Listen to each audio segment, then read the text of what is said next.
ನಿನ್ನೆ ಸಂಜೆ 6:30 ಅಷ್ಟೊತ್ತಿಗೆ ಅಜೀಂ ಪ್ರೇಮ್ಜಿ ಯೂನಿವರ್ಸಿಟಿಯಲ್ಲಿ ದೇಶ ವಿರೋಧಿ ಚಿಂತನೆಗಳಿಗೆ ಅವಕಾಶವನ್ನ ಮಾಡಿಕೊಡಲಾಗ್ತಾ ಇದೆ ಒಂದು ಕಾರ್ಯಕ್ರಮದ ಮೂಲಕ ಅಂತ ಹೇಳಿ ಎಬಿವಿಪಿ ವಿದ್ಯಾರ್ಥಿ ಸಂಘಟನೆಯವರು ಬಂದು ಪ್ರತಿಭಟನೆಯನ್ನು ನಡೆಸಿದ್ರು. ಈಗ 12 ಮಂದಿ ಎಬಿವಿಪಿ ಕಾರ್ಯಕರ್ತರಿಗೆ ಬೇಲ್ ಮಂಜೂರಾಗಿರೋದ್ರ ಮಾಹಿತಿ ಸಿಗ್ತಾ ಇದೆ. ಸರ್ಜಾಪುರ ಪೊಲೀಸರು ಎಬಿವಿಪಿ ಕಾರ್ಯಕರ್ತರು ಖಾಸಗಿ ಜಾಗಕ್ಕೆ ನುಗ್ಗಿ ಪ್ರತಿಭಟನೆ ಮಾಡಿದ್ದಕ್ಕೆ ಬಂಧಿಸಿದ್ರು.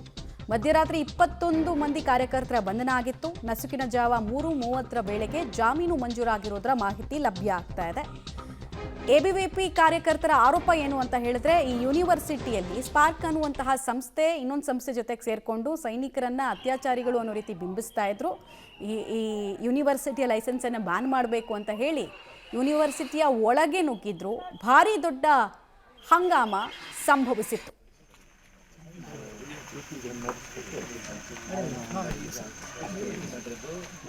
ಡೀಟೇಲ್ಸ್ ಕೊಡ್ತಾರೆ ಅಂಬರೀಶ್. ಈಗ ಎಬಿವಿಪಿ ಅವರು ಆರೋಪ ಮಾಡ್ಕೊಂಡು ಬರ್ತಾ ಇದ್ದಾರೆ, ಬಟ್ ಆರೋಪಕ್ಕೆ ಪುಷ್ಟೀಕರಿಸುವ ವಿಡಿಯೋ ಅಥವಾ ಆಡಿಯೋ ಯಾವುದನ್ನು ರಿಲೀಸ್ ಮಾಡಿಲ್ಲ. ಹಿಂಗೊಂದು ಆಯೋಜನೆ ಆಗಿತ್ತ ಕಾರ್ಯಕ್ರಮ, ಹಿಂಗೆ ಯಾರಾದರೂ ಹೇಳಿದ್ರಾ ಅಂತ ಆಗಷ್ಟೇ ಯಾವುದಾದ್ರೂ ಒಂದು ಸ್ಟ್ಯಾಂಡನ್ನು ತಗೊಳ್ಳೋದಕ್ಕೆ ಸಾಧ್ಯ ಇದೆ, ಇಲ್ಲಾಂದ್ರೆ ಕೇವಲ ಇದು ಆರೋಪ ಉಳಿದು ಬಿಡುತ್ತೆ. ಖಂಡಿತ ಮಮತಾ, ನಿನ್ನೆ ಸಂಜೆ 6:30 ಸಂದರ್ಭದಲ್ಲಿ ಏನು ಸರ್ಜಾಪುರ ಸಮೀಪದಲ್ಲಿರುವಂತಹ ಅಜೀಂ ಪ್ರೇಮ್ಜಿಯವರ ಯೂನಿವರ್ಸಿಟಿ ಬಳಿ ಎಬಿವಿಪಿ ಕಾರ್ಯಕರ್ತರು ಬಂದು ಒಂದು ಆರೋಪವನ್ನು ಮಾಡಿ ದೊಡ್ಡ ಮಟ್ಟದ ಪ್ರತಿಭಟನೆಯನ್ನು ಸಹ ಮಾಡಿದ್ರು. ಅಂದರೆ ಕಾಲೇಜು ಆವರಣದಲ್ಲಿ ಈಗಾಗಲೇ ದೇಶದ ಸೈನಿಕರ ವಿಚಾರವಾಗಿ ಒಂದಷ್ಟು ಅವೇಳನಕಾರಿಯಾಗಿ ಮಾತಾಡ್ತಾರೆ, ಅವರನ್ನ ಅತ್ಯಾಚಾರಿಗಳನ್ನು ಅವ್ರ ರೀತಿಯಲ್ಲಿ ಬಿಂಬಿಸ್ತಾ ಇದ್ದಾರೆ ಅಂತೇಳಿ ಒಂದು ಕಾರ್ಯಕ್ರಮ ಮಾಡಿ ಅಲ್ಲಿ ಕಾರ್ಯಕ್ರಮದಲ್ಲಿ ಒಂದಷ್ಟು ಮಾಹಿತಿಯನ್ನು ಕೊಡ್ತಾ ಇದ್ದಾರೆ ಅನ್ನೋ ಆರೋಪದಡಿ ಇಲ್ಲಿ ಬರ್ತಾರೆ. ಇಲ್ಲಿ ಬಂದು ಪ್ರತಿಭಟನೆ ಮಾಡೋ ಸಂದರ್ಭದಲ್ಲಿ ಸಂಪೂರ್ಣವಾಗಿ ಇಲ್ಲಿ ಇದು ಸೆಕ್ಯೂರಿಟಿ ಮತ್ತು ಸಿಬ್ಬಂದಿ ನಡುವೆ ವಾಗ್ವಾದ ಆಗ್ತದೆ. ಆ ಸಂದರ್ಭದಲ್ಲಿ ಪ್ರತಿಭಟನೆ ವಿಕೋಪಕ್ಕೆ ಹೋಗಿ ಏನು ಮುಂಭಾಗದಲ್ಲಿರುವಂತಹ ನಾಮಫಲಕಗಳಿಗೆ ಸಂಪೂರ್ಣವಾಗಿ ಮಸಿ ಬಳಿಯುವಂಥ ಕೆಲಸವನ್ನು ಮಾಡ್ತಾರೆ. ಈ ಸಂದರ್ಭದಲ್ಲಿ ಒಳಗಡೆ ನುಗ್ಗೋದಕ್ಕೂ ಸಹ ಒಂದಷ್ಟು ಎಬಿವಿಪಿ ಕಾರ್ಯಕರ್ತರು ಕ್ಯಾಂಪಸ್ನ ಒಳಗಡೆ ನುಗ್ಗಕ್ಕೆ ಹೋದ ಸಂದರ್ಭದಲ್ಲಿ ಸರ್ಜಾಪುರ ಪೊಲೀಸರು ಅವರನ್ನು ಬಂಧಿಸಿ ವಶಕ್ಕೆ ಪಡೆದು ಆನೇಕಲ್ನ ನ್ಯಾಯಾಧೀಶರ ಮನೆಗೆ ಕರ್ಕೊಂಡೋಗಿ ರಾತ್ರಿ 3:30 ಅವರನ್ನ ನ್ಯಾಯಾಧೀಶರ ಮುಂದೆ ಹಾಜರುಪಡಿಸಿದ ಸಂದರ್ಭದಲ್ಲಿ 21 ಜನಕ್ಕೂ ಸಹ ಷರತ್ತುಬದ್ಧ ಜಾಮೀನನ್ನು ಕೊಟ್ಟು ಇವತ್ತು ಬೆಳಗ್ಗೆ 11 ಗಂಟೆಗೆ ನ್ಯಾಯಾಲಯಕ್ಕೆ ಹಾಜರಾಗಬೇಕು ಅಂತೇಳಿ ಅವ್ರು ಹೇಳಿರುವಂಥದ್ದು. ಹಾಗಾಗಿ ಇವತ್ತು ಬೆಳಗ್ಗೆ 11 ಗಂಟೆಗೆ ಮತ್ತೆ ನ್ಯಾಯಾಲಯಕ್ಕೆ ಎಬಿವಿಪಿ ಕಾರ್ಯಕರ್ತರಾದಂಥ 21 ಜನ ಸಹ ನ್ಯಾಯಾಲಯಕ್ಕೆ ಹಾಜರಾಗಿ ಮತ್ತೆ ಬೇಲನ್ನು ಪಡ್ಕೋಬೇಕಾಗಿರುವಂಥದ್ದು. ಅಂದರೆ ಎಲ್ಲ ಒಂದು ಕಡೆಗೆ ಕಾಲೇಜು ಆಡಳಿತ ಮಂಡಳಿ ಈ ಒಂದು ಯೂನಿವರ್ಸಿಟಿ ಒಳಗಡೆ ಕಾರ್ಯಕ್ರಮ ಯಾವುದೂ ಸಹ ಆಯೋಜನೆ ಆಗಿಲ್ಲ ಅಂತೇಳಿ ಈಗಾಗಲೇ ಪ್ರೆಸ್ ನೋಟನ್ನು ರಿಲೀಸ್ ಮಾಡಿದ್ದಾರೆ. ಜೊತೆಗೆ ಏನು ಕ್ಯಾಂಪಸ್ ಒಳಗಡೆ ಆ ರೀತಿಯಾದಂಥ ಚಟುವಟಿಕೆಗಳು ನಡೀತಾ ಇಲ್ಲ. ಜೊತೆಗೆ ಇವರು ಏಕಾಏಕಿ ಬಂದು ಕ್ಯಾಂಪಸ್ ಒಳಗಡೆ ನುಗ್ಗಿ ನಮ್ಮ ಸಿಬ್ಬಂದಿ ಮೇಲೆ ಹಲ್ಲೆ ಮಾಡಿದ್ದಾರೆ. ಆಗ ಸಂಬಂಧಪಟ್ಟಂಗೆ ಕ್ಯಾಂಪಸ್ ಒಳಗಡೆ ಇಲ್ಲಿಗಲ್ ಆಗಿ ನುಗ್ಗಿದ್ದಾರೆ ಅಂತ ಆರೋಪದಡಿ ಈಗ ಸರ್ಜಾಪುರ ಪೊಲೀಸ್ ಠಾಣೆ ದೂರನ್ನು ದಾಖಲು ಮಾಡಿದ್ದಾರೆ. ಇನ್ನು ಸ್ಥಳಕ್ಕೆ ಈಗಾಗಲೇ ಹಿರಿಯ ಪೊಲೀಸ್ ಅಧಿಕಾರಿಗಳು ಸಹ ಭೇಟಿ ಕೊಟ್ಟಿದ್ದಾರೆ. ಇವತ್ತು ಸಹ ಏನು ಕಾಲೇಜ್ ಮುಂಭಾಗದಲ್ಲಿ ಅಥವಾ ಯೂನಿವರ್ಸಿಟಿ ಮುಂಭಾಗದಲ್ಲಿ ಪ್ರತಿಭಟನೆ ಮಾಡೋ ಸಾಧ್ಯತೆ ಇರುವಂಥದ್ದು. ಹಾಗಾಗಿ ಈಗಾಗಲೇ 2 KSRP ವಾಹನಗಳನ್ನು ಇಲ್ಲಿ ಭದ್ರತೆಗೆ ಹಾಕ್ಕೊಂಡು ಈಗ ಗೇಟ್ ಮುಂಭಾಗದಲ್ಲಿ ಸಂಪೂರ್ಣ ಮುಖ್ಯ ಗೇಟನ್ನು ಬಂದ್ ಮಾಡಿ ಈಗ ಒಂದು ಸಂಪೂರ್ಣವಾಗಿ ಒಂದು ಬಿಡಿ ಭದ್ರತೆಯನ್ನು ಕೈಗೊಂಡಿರುತ್ತದೆ. ಮಮತಾ, ರೈಟ್, ಧನ್ಯವಾದ ತಮ್ಮೆಲ್ಲ ಮಾಹಿತಿಗಾಗಿ ಅಂಬರೀಶ್. ಒಟ್ಟಲ್ಲಿ ಇಲ್ಲಿ ದೇಶ ವಿರೋಧಿ ಚಟುವಟಿಕೆಗಳು ಒಂದು ಕಡೆಗಾದ್ರೆ, ಇನ್ನೊಂದು ಕಡೆಗೆ ಆರೋಪ ಇರುವಂಥದ್ದು ಸೈನಿಕರ ಬಗ್ಗೆ. ದೇಶಕ್ಕೋಸ್ಕರ ತ್ಯಾಗ ಮಾಡಿದವರು ಕನಿಷ್ಠ ಗೌರವನೂ ಕೊಡಲಿಲ್ಲ, ಇಲ್ಲಿ ಅವಮಾನ ಮಾಡೋ ಘಟನೆಗಳಾಯಿತು ಅಂತ ಇವ್ರದ್ದು ವರ್ಜನ್ ಇದೆ. ಎಬಿವಿಪಿ ಸಂಘಟನೆಯ ವರ್ಜನ್ ಇದೆ. ಸ್ಪಾರ್ಕ್ ಅನ್ನೋ ಸಂಘಟನೆ ಹೆಸರಲ್ಲಿ ದೇಶ ವಿರೋಧಿ ಚಟುವಟಿಕೆಗಳು ಇಲ್ಲಿ ಆಗ್ತಾ ಇತ್ತು. ಸ್ಪಾರ್ಕ್ ಸಂಘಟನೆ ದೇಶ ವಿರೋಧಿ ಕಾರ್ಯಕ್ರಮವನ್ನು ರೂಪಿಸಿತ್ತು. ಆಂಟಿ ಇಂಡಿಯಾ ಅಜೆಂಡಾವನ್ನು ಇಟ್ಕೊಂಡಿದ್ರು ಅವರು. ಇದು ನಮಗೆ ಗೊತ್ತಾಯಿತು, ಹೀಗಾಗಿ ನಾವು ಪ್ರತಿಭಟನೆಯನ್ನು ಮಾಡಿದ್ವಿ.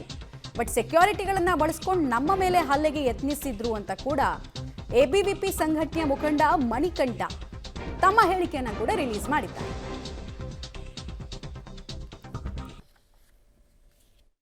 ಸಿಟಿಯ ಒಳಗಡೆ ಸ್ಪಾರ್ಕ್ ಅನ್ನುವ ಒಂದು ವಿದ್ಯಾರ್ಥಿ ಸಂಘಟನೆ ಅನ್ನುವ ಹೆಸರಿನಲ್ಲಿ ಒಂದು ಕಾಶ್ಮೀರದ ಒಂದು ಭಾರತದ ಭೂಭಾಗ ಅಲ್ಲ ಅದು. ಅಲ್ಲಿ ಭಾರತದ ಜನತೆಗಳು ಹೋಗಿ ಒಂದು ದೌರ್ಜನ್ಯ ಎಸಗ್ತಾ ಇದ್ದಾರೆ. ಮತ್ತು ನಮ್ಮ ಸೈನಿಕರು ಅತ್ಯಾಚಾರಿಗಳು ಅಂತ ಹೇಳಿ ಕರೆದು ಅವರನ್ನು 35 ವರ್ಷದ ಹಿಂದೆ ಒಂದು ಜಿಲ್ಲೆಯ ಎಲ್ಲ ಹೆಣ್ಣು ಮಕ್ಕಳನ್ನು ಅವರು ಅತ್ಯಾಚಾರ ಮಾಡಿದರು ಅಂತ ಹೇಳಿ ಅದರ ಬಗ್ಗೆ ಒಂದಷ್ಟು ಕಾರ್ಯಕ್ರಮವನ್ನು ಹಮ್ಮಿಕೊಂಡಿದ್ರು ಅಜೀಂ ಪ್ರೇಮ್ಜಿ ಯೂನಿವರ್ಸಿಟಿಯ ಒಳಗಡೆ.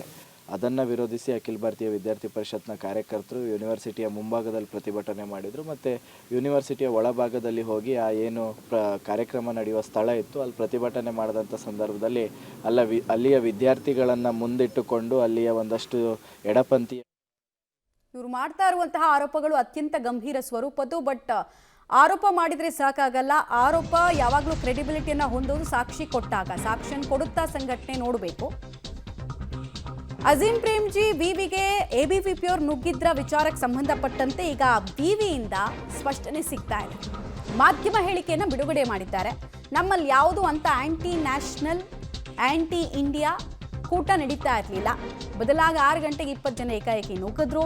ಘೋಷಣೆನ ಕೂಗಿ ಆಸ್ತಿ ಪಾಸ್ತಿಗೆ ಹಾನಿ ಉಂಟು ಮಾಡಿದ್ದಾರೆ. ಸೆಕ್ಯೂರಿಟಿ ಗಾರ್ಡ್ ಮತ್ತು ವಿದ್ಯಾರ್ಥಿಗಳ ಮೇಲೆ ಹಲ್ಲೆ ನಡೆಸಿದ್ದಾರೆ ಅಂತ ವಿವಿ ಸ್ಪಷ್ಟನೆಯನ್ನ ಕೊಡ್ತಾ ಇದೆ. ಮತ್ತು ಅಂತ ಚಟುವಟಿಕೆಗಳು ಆಗದೇ ಇರೋದ್ರ ಬಗ್ಗೆ ಸಮರ್ಥನೆಯನ್ನು ಕೊಡ್ತಾ ಇದೆ.